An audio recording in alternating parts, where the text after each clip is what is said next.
Hey, what's going on, everybody? My name is Corey, better known as the Seaman, and I want to welcome you to another edition of the Seaman's Cinema Sit Down. I might be telegraphing what I'm getting ready to talk about, but you know me, I just can't help but live in the things that I love, and Batman is 1, and Spider-Man is 3 in my rankings of things that I've loved the most for my entire life. These cats, although they're a different kind of animal, they're not actual cats, but these cats, they're the ones going in the two-hole, man.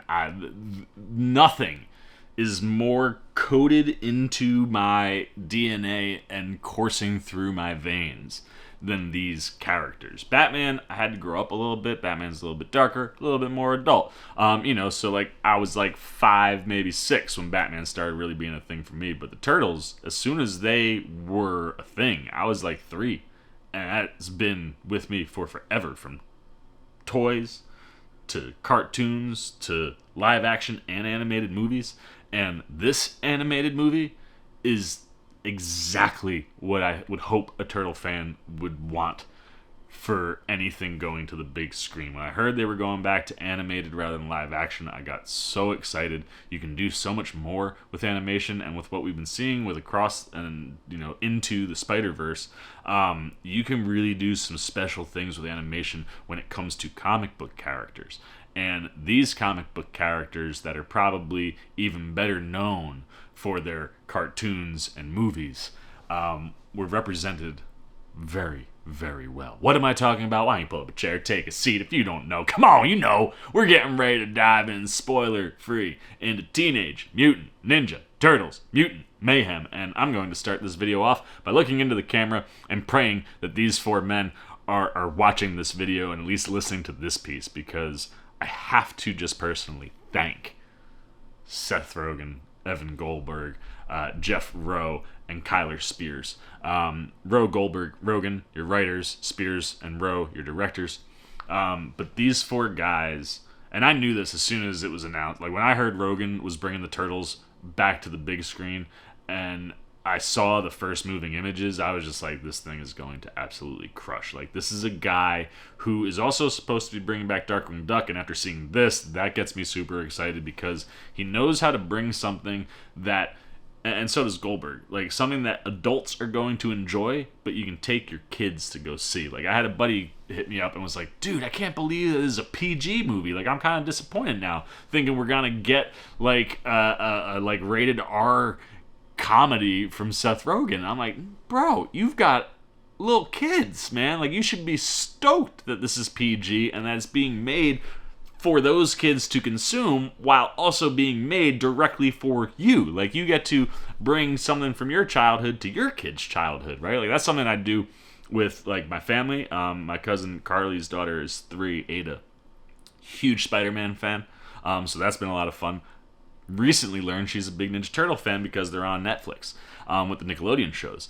And my cousin was like, we've never taken her to the movies. We were thinking that maybe Turtles would be a good first one, and we wanted Uncle Corey to come. I was like, hell yeah, baby. And all of my friends can attest to the fact that, like, when I bring gifts, I get something that the kid's gonna want, but I'm also going to include something nerdy. And Ninja Turtles, Batman, Spider-Man, superheroes, nerdy things, all of that, is right up my alley. And I love being able to pass that stuff on to other kids. And I love that you have people making this thing that clearly grew up with this stuff, played with these toys, loved these characters the way that we love these characters. Like, the Turtles are something that, like, I think fans take ownership of, like, these are my Turtles, I'll say that, like, oh man, the way my Turtles are represented, like, these are my toys, like, I have so much turtle stuff just in my apartment right now, from piggy banks to friggin' Build-A-Bears to, like, toy. Like, you're talking about something that, like, fans own so hard, very much the way people talk about superheroes and things like that. Like, that's what this IP means to so many people. And to watch people who love it that way bring it to life, this just felt like something special right from the get-go. And for me, it all starts with the story. I think what Rowe, Goldberg, and Rogan come up with here is fantastic, in the sense that it represents in certain ways almost every version of the Turtles we've ever gotten. And that's one of the things I love about the Turtles, is that there are so many inherently turtle things that make a movie a Turtles movie. But you can play with the characters in slightly different ways without ever losing that, you know? And it makes things like the origin aspect of a movie like this more interesting. Because, yeah, I've seen Batman's origin 1,000,000 times. I've seen Spider-Man's origin 10 million times. I don't need to see them anymore.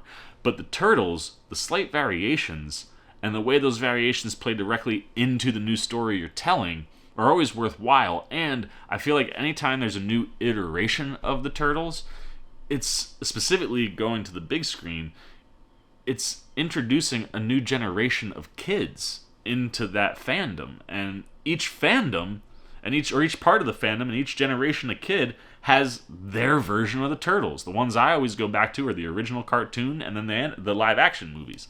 Those were my bar.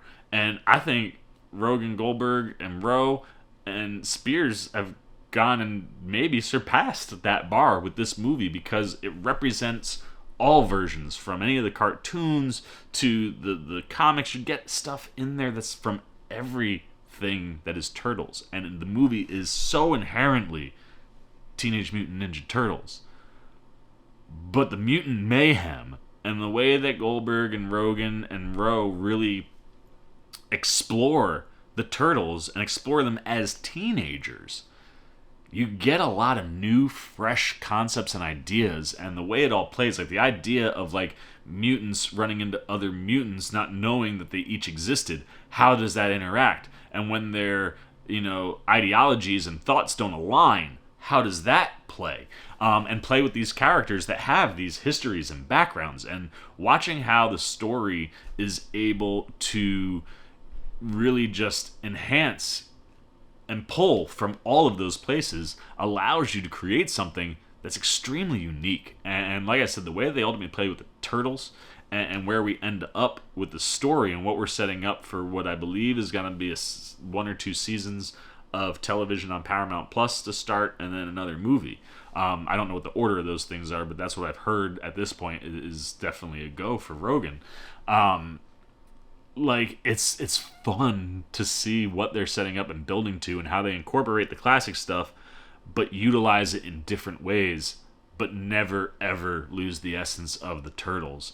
And that goes from everybody in the Turtles group, like the way each character is inherently themselves but attacking it from a teenage perspective. Like, this is a fun first go for those guys, and I think it's a great first mission, and how it incorporates a large sect of what this world is going to be, but leaves open the room to build more. I love the fact that they didn't overlap at all. Like, we were going to tell this story and let this story set up the world, and then you can tease what's coming. But there's no crisscross or blending. It is all about the mutants in this story, and I loved that from a storytelling perspective. And then getting to see how this mission helps the Turtles get out of the sewers for the first time, and in like a way where they're not just sneaking around, how they work as a group for the first time, how they grow and bond as a family. Like, the family element is so important to the Turtles, and it's here all over the place. And it's this nice slow build of things where it's like, they butt heads, they make jokes, they crack on each other, like you see they have fun, that they enjoy what they do, but they're all curious. And because there's this real teenage vibe to them that I haven't necessarily seen before, when they look at the outside world, you feel that really, really hard. And that's all stuff that just builds wonderfully into this moment in the third act where it all clicks in and you're just like, this is a family, and this is my family. Like, I've been with these guys for 34 years, man. Like, it's wonderful to get those elements incorporated and have it all work into building these Turtles to be something even more come the next time we see them. And then when you look at, say, Splinter, this is a character that has had many different iterations and changes quite a bit, and the approach that we have here is one that meshes with some things, creates some other ideas, and gets to play with things that I think are fun for the character and the story, and how that works into the origin makes it fresh. And then I just love the fact that they let Splinter as a character really be Jackie Chan. Like, if Jackie Chan was doing Splinter in live action, the way this animated Splinter moves and interacts and plays with things just feels so much like Chan. And that's the other thing I love about the writing, is I think the writing really meshes with the animation and the actors, and it all feels natural to them. And outside of that, like I said, the mutants and their story, how they're created, where they come from, where TCRI plays into all that. I like how it's executed, but it's new and it's fresh and allows us to have a lot of fun with all of the mutants. And I also love the fact that NYC is kind of like a character here, man. Like New York City, from the sewers to the streets to the people, has a role to play in the movie, and how they utilize that to tell this turtle story. And like I said, do all these things without ever losing sight of the feel and vibe of the turtle story, or ever have this thing feeling anything other than these four guys' story. I just love that execution. I loved how you worked April into this. I love that she's a teenager. I love that, she is a journalist, because there have been iterations recently where she's not going down the journalism path. I like that all that stuff is here and represented and done in a way that, again, meshes with Edebiri, where she's able to really make that stuff pop. And all of that starts with the script, right down to TCRI and how you use them to set up stuff that's coming in the future. And you're able to tease a lot there without giving away too much, but you give away enough where you're able to have a lot of fun with everything that's on screen. And I loved how, like I said, Goldberg and Rogan and Rowe were able to bring these new concepts in and play with these guys in different ways that then allow you to play with the animation in different ways, right? And this animation, for me, has a similar effect as Into and Across the Spider-Verse, where you walk in and you walk out and you go, I've never seen anything like that. Now, I would say I've seen something like that in the sense that there are elements to the idea of 2D and 3D animation working with each other that has like a Spider-Verse vibe, but the animation itself is very distinct and unique to the Turtles, and the way that they use kind of brush strokes and crayon strokes and pen strokes and marker strokes as like added layers on top of the character designs and the world, and like to give texture and depth to things is cool, because like it looks like the thing, but then when you're really looking close, it's like, oh man, you can see exactly how the pen would have moved there. And all of that creates this kind of like grimy, dirty, and there's like an ugliness to some of the character designs that feels like this was birthed in a New York City sewer. You know what I mean? And it makes it very distinct and very, very just, this is Turtles. Like, I see animation like this is the first thing I'm gonna think about. Just the way that, like, when I see stuff that like looks like Spider-Verse, I go, that's the first thing I think of, because that's what that is. And I like that that was there. And then on top of that, just the way that you move, the way that you design your characters. Like I said, I like that the Turtles have a more teenage vibe to them, and I like that you play with the sizes. Raph is a lot bigger, and in some instances he's kind of thick. And Leo's a little bit leaner. Mikey's got a smaller head. Donnie is very lanky. Like, there's a different vibe to all of them and how their character designs are built, but they all feel like teenagers, right? Like, this isn't what they're ultimately gonna look like. Like, you can see how you could grow these characters. And looking at the toys I got for my cousin's daughter, like the cartoon version on the box versus what I'm seeing with the 12-inch figure, the 12-inch figure looks a little bit more grown up. So like you could evolve these character designs and have them grow as your cast is also growing, because you got 4 teenagers voicing them, which I think is so cool. But like I said, having that dirty griminess really works for the mutants. You're able to make things ugly but gorgeous, and how you're able to play with all of that stuff in the context of the action, it really pops. And they play with the animation depending on the vibe or how the Turtles are talking. Like, there are things that change sometimes that I thought were really cool. And like I said, the action sequences, I love how the Turtles move as a unit, how they fight together, how they fight individually, and how all of this builds to this like wildly you're living in this kind of like grimy animation. You get the grimiest, craziest like finale where like how all of that just works. The animation was popping. And there is one montage sequence in this movie that is maybe the best montage sequence I've ever seen in my life.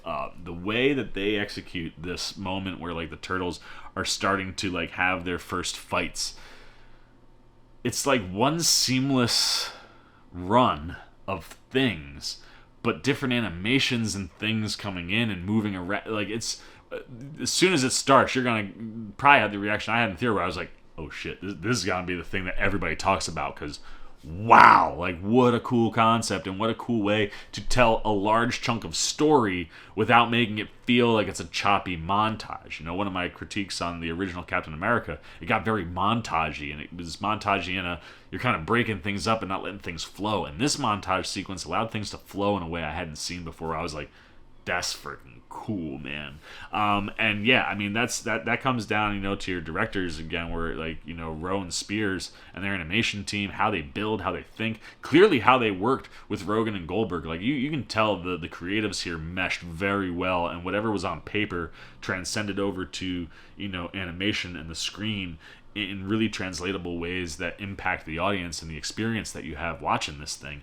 And then you get a pretty killer score here, and a really, really solid set of sound design elements, like the certain things that are going on, specifically in the finale when the boys are first training, and like some of the montage things, like the sound design is excellent, and the score really does underscore a lot of the things that are going on in the movie. But the thing that really elevates what we're watching and really makes this movie pop is the soundtrack. Oh God, did Rogan and co put together a great soundtrack here, man. You got some real classic vibes, you got some newer material, you've got some turtle material. Like, it's one of these things where, much like the animation and the story makes me feel like you're pulling from all these different areas and iterations of the Turtles, the music and the time periods kind of are meshing with where the Turtles would have popped up in places and the different music you'd be hearing, and all of it really works quite well. Like, what we get during that montage is excellent. The friggin', I think it's like one of the first times they're like going out or they're fighting before you get into the montage. The finale track, like the soundtrack is just fire. And then I think we just have an absolutely tremendous cast on our hands. And it starts with the Turtles and the fact that you went out and got 4 teenagers, man. When I watched that first trailer, I heard Donnie's voice and I was like, ooh, that just seems a little too high. Like, maybe dial that down. Not realizing that you didn't have traditional voice actors, you know, adults voicing these guys, making choices. You had kids also making choices, but like Micah Abbey, who plays Donatello, his voice is a little bit higher because he's like 13, maybe 14. Like, these are young kids. Their voices are their voices, and that really blended quite well. And one of the things that I think is most impressive from what you get from Rowe and Spears and Goldberg and Rogan is that whoever their casting agent was, their director was, like, the voices mesh so well with the animation and the characters. And like Nicolas Cantu, who voices Leonardo, phenomenal. He's got that kind of leadership quality to his voice, but he almost has to find it throughout the story, and how the voice performance really, you know, assists and goes hand in hand with that part of the story elements. I really just loved how it meshed. And you know, these voices all sound a little bit different, and a lot of the Turtles have, you know, through lines through some of the voice acting, and these are very unique. But by 10 minutes in, you're just like, that's Leonardo. Brady Noon, who voices Raphael, he probably gets to have the most fun, even if, you know, people would assume Mikey is the most fun as far as characters on screen. Noon gets to be the loud, brash one, always wanting to fight, and Raph, you can have fun with that. And I loved how Noon carried himself through those things. And again, just, it's one of these things, like, as we talk about all 4 of them, it feels like these guys must have hung out. They must have bonded a little bit. They bounce off each other and play off each other. There are moments that definitely feel ad-libbed or just natural in the heat of like whatever you're doing from an acting standpoint. And I just dig Noon specifically when you're talking about him and Leo. That Raph-Leo relationship is so important, and how they play off of each other is kind of like our de facto 1 and 2. You really feel that in their performances. And then your de facto 3 and 4, you know, Mikey and Donnie. I really liked what you get from Micah Abbey's Donnie. I think he sounds like a techie kid. There's a moment where like he notices something and is like, oh my gosh, that's my, you know, and that reaction just felt so natural. And again, it's one of those, like, the animation and the voices really merge where, yeah, you know, maybe in the trailer I was like, ooh, that's a little bit of a high voice there for Donnie, but like 10 minutes in, I'm like, that's Donatello. You know what I mean? And to see these kids capture those essences in their performances and the nuance to it is really impressive. And then Shamon Brown Jr., who's probably the biggest kid, like, I think when you've seen all of them interviewed, like, he's taller than everybody. He's definitely a little bit more grown. I think he might be the oldest in the group. He voices Michelangelo, who probably has the most fun or kiddish kind of voice, and that's not the tone you get coming from him. But again, the way Brown plays him, and the way it's written, and the type of fun that we get to have from Mikey, and all the Mikey things that you hit, Brown Jr. is Mikey a few minutes into that movie, and all four of them, they just mesh with the world and what they're being asked to do in ways where I'm just like, it's naturally them. Like, I'm not even thinking about the fact that there's somebody doing a voice differently. Like, that's just Leo. And that's the thing I love about the Turtles is even when you turn on the movies or the other TV cartoon shows, like, it takes a second, and all of a sudden the voice change just is like, oh man, I'm not hearing the actor or whatever. That's just the character. And all four boys just nail that stuff. And then you got a pretty huge cast around them. And we start with Jackie Chan. I love his master Splinter. I love how they utilize Splinter here. Like, he's one who his origin and his role can kind of change, and how ninjutsu comes into things, how he finds the turtles, what version of a Splinter we get here was all stuff I really thought was dope. And then I loved how the animation didn't just mesh with the voice, it meshed with the person. Like, the way Splinter moves and fights feels very Jackie Chan. And Jackie, to give him credit, he's not doing Jackie Chan. Like, he's doing a voice. You know, he's trying to be Splinter. And every once in a while, specifically because of his tone and his inflections, you can kind of, oh yeah, it's Jackie. But I thought the voice was Splinter. And that was really cool because I'd never seen anything like that from Jackie Chan. And the fact that, you know, he's a dad. There was a video recently where him and his daughter were watching clips of his old movies. And they both got, like, super emotional. And you can kind of just tell the type of bond and relationship they have. And that's something that's definitely translated into the performance, where, like, I kind of feel like maybe the kids and Jackie hung out because they felt like a family unit the way that they interacted with each other. I just loved his performance. And then Ayo Edebiri, we talked about before, Miss April O'Neil, again, also really dug what she was doing. I love her in The Bear, how she counters Bear in that show, and how she's a little bit timid. It was fun to watch her take things from that and translate it to April, but again, make April her own. And seeing April as a journalist, or an up-and-coming aspiring journalist, and seeing an opportunity and how she meets the Turtles and interacts with them and ultimately becomes friends with them and part of that family. Like, I just really loved how Edebiri did that and played with that, because it felt, again, very, very, very natural. And then the rest of this cast list is just, like, freaking wild, man. I mean, we've got Hannibal Buress and Post Malone playing Genghis Frog and Ray Fillet. Small roles for both of them.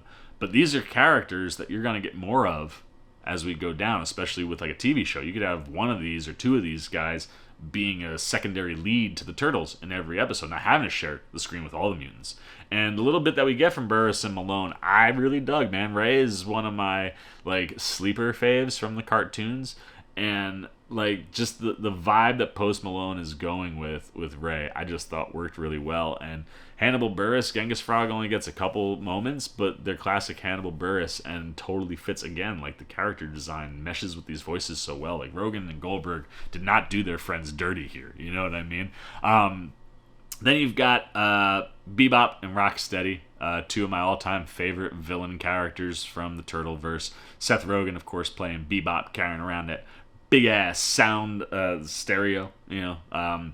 Not sound, I was going to say sound system. I guess it's sound system, but, like, the boombox, you know. And then John Cena voicing ROCKSTEADY, and just, like, they were characters, like I said, you had the boombox, ROCKSTEADY was a rhino, friggin' BEBOP was a warthog. Like, they were freaking cool, even though they were kind of ugly. And then they had, like, the motorcycles. I just always loved BEBOP and ROCKSTEADY. And you can kind of feel, like, I bet you Rogan played with BEBOP and ROCKSTEADY a lot, like, as a kid. Like, he definitely meshed with those characters. And Cena as well, like, he definitely captures ROCKSTEADY in a way where it's like, yeah, man, that's them. And the cool thing, again, is, like, you have these actors who have very recognizable voices doing real performances, and they have a little bit of a New York inflection, so you kind of lose Rogan and Cena in there, even though you can kind of feel them in there.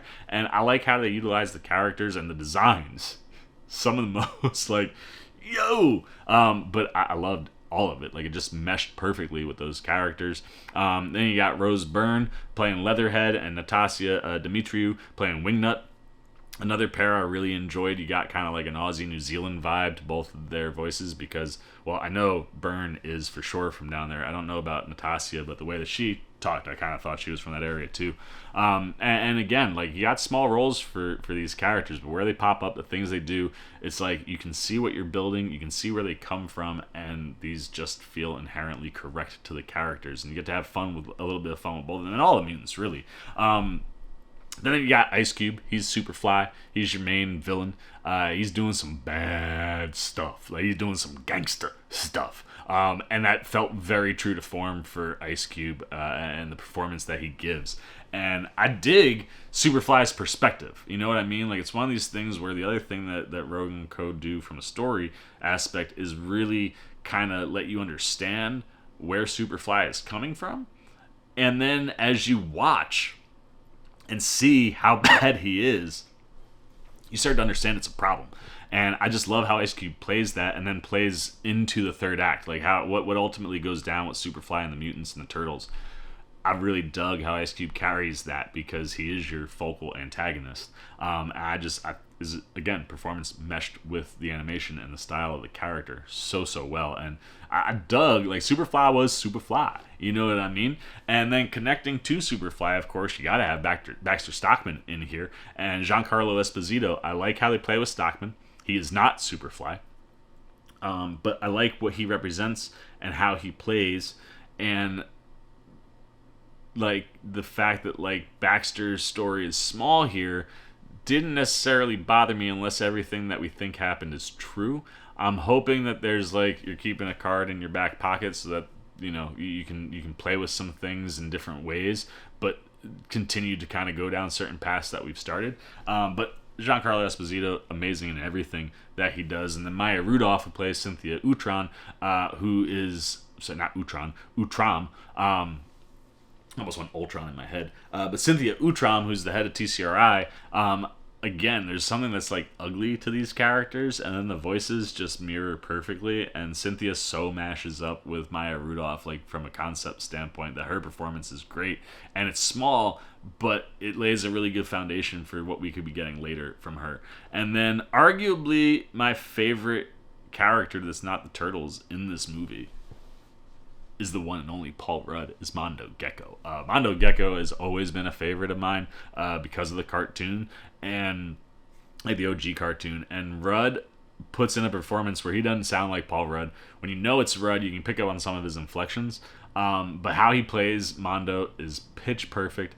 The relationship Mondo has with Mikey, I loved. Their back and forths were great.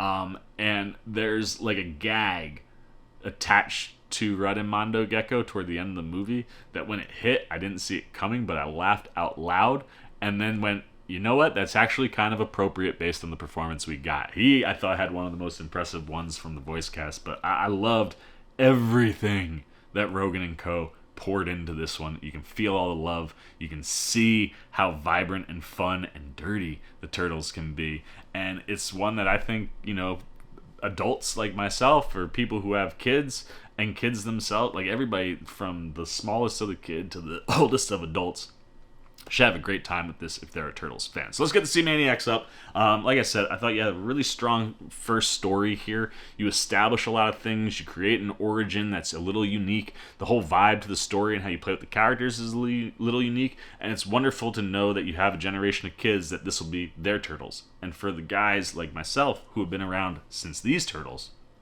and before, if you're talking the comic books, you see representation from every form of the Turtles we've ever gotten. And, you know, it's all true to form classic Turtles, you know what I mean? And you feel that coursing through the whole movie. You see these nods and things that are classic, but then you get them presented or played with in ways you've never seen before. And for me, that makes the story really pop and shine and sets up perfectly for a TV show and then another movie. And I'm really excited to see Rogan and Co. continue to play with this story and see where they take it. And you get the animation, and you get something that is super unique and different and fits this world so perfectly. And the animation and the voice cast mesh better than maybe I've ever seen an animation cast and the animation mesh before. Like, every character feels unique and they don't feel like the actors, but they do feel like the actors in certain ways, and it just all blends together and creates something that is familiar, but new and beautiful, even if it's a little ugly. But it's so much fun, man. The action is great. That montage is insane, and I love the fact that you have 4 teenage kids playing the Turtles, and the Turtles getting a real teenage story, and conceptually envisioning where you could go with that really works in this one, and it's a great launch point. This is my favorite movie of the year. No one is going to touch Spider-Verse from overall, like, best on a ranking list per se, but as far as favorite, most enjoyable thing I'm going to go back to over and over again, I'm going to see it 3 times just this week. I got the sneak peek that I saw yesterday. I've got it again tomorrow night with my buddy Nico, and I take Ada and my cousin and her husband on Thursday. So 3 times in 1 week. I'm super stoked. If you don't know where we're going, man, you nuts. It's obviously a 5 out of 5, man. Nothing is sniffing this in the realm of my favorite movies of the year. This is gonna be my favorite film of the year. Spoilers. But it's just everything. I mean, I was smiling or rolling tears the whole movie because of how enjoyable and beautiful and well represented my turtles and my toys were played with. And I just thank you, Goldberg, Rogan, Rowe, Spears. You guys absolutely crushed it. The sound design, the score is great. The cast is phenomenal. 5 out of 5 for the C-Man. I love Teenage Mutant Ninja Turtles Mutant Mayhem, but the question is, did you? If you've seen the movie, keep it spoiler free, but let me know what was working, what wasn't working. I have interacted with a couple of you off of my initial right out the theater review, and a few of you weren't digging everything. So if there were things that you didn't like, keep it, nice. But let me know what wasn't working, and then if there were things that were working. I mean, was it the montage? Was it the animation? Was it the story? Anything that was popping, I want to know what was. Just keep it spoiler free. And if you haven't seen the movie, have I enticed you to want to see it more? How excited were you already? Are you going to see it in the theater? You going to wait for streaming? How big of a Turtle fan are you? Where do you come in the timeline? Like, were you at the beginning? Were you toward more recent stuff? Did you get in recently? Has it been ingrained in your DNA your whole life like me? Anywhere or anything adjacent to the Ninja Turtles and Mutant Mayhem, I want it down below in the comments section. I look forward to talking to you down there. As always, if you enjoyed this video, please give me a thumbs up. And if you're new, you want to come hang out with the C-Man anytime. We're talking movies, TV, trailer, reactions. You want to just show a little love and support because, damn, man, I got to give you guys love and support if you made it all the way, man. I talked a lot today.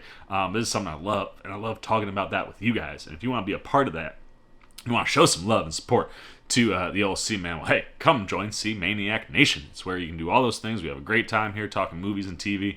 You can do that by jumping over there, hitting that subscribe button, hit that little bell if you want those alerts. And until next time, for the C-Man, Cinema Sit Down, I've been the C-Man. I'm signing off. Peace.